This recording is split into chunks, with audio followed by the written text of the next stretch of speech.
नमस्कार, मी साक्षी Waghmare. जनअभियान news channel मध्ये आपले स्वागत आहे.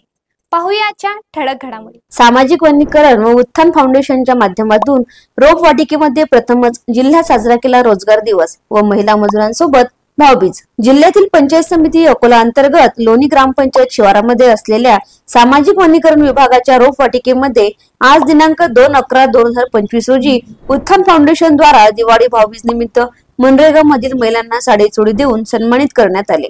त्याचबरोबर सदर ठिकाणी महात्मा गांधी राष्ट्रीय ग्रामीण रोजगार हमी योजनेअंतर्गत रोजगार दिवस देखील साजरा करण्यात आला. अकोला जिल्ह्यातील सामाजिक वनीकरण विभागामार्फत प्रथमच अशा प्रकारे रोजगार दिवस साजरा केला गेला. हे विशेष. उत्थान फाउंडेशन मागील काही वर्षापासून रोजगार हमी योजनेला जिल्ह्यात चालना मिळावी व योजनेची व्यापकता वाढावी याकरिता अशा प्रकारच्या कार्यक्रम आयोजित करीत आहे. यापूर्वी संस्थेद्वारे मनरेगा मधील मजुरांना वैद्यकीय सुविधा देखील दिल्या आहेत. अनेक प्रशिक्षणे सतत देत असते.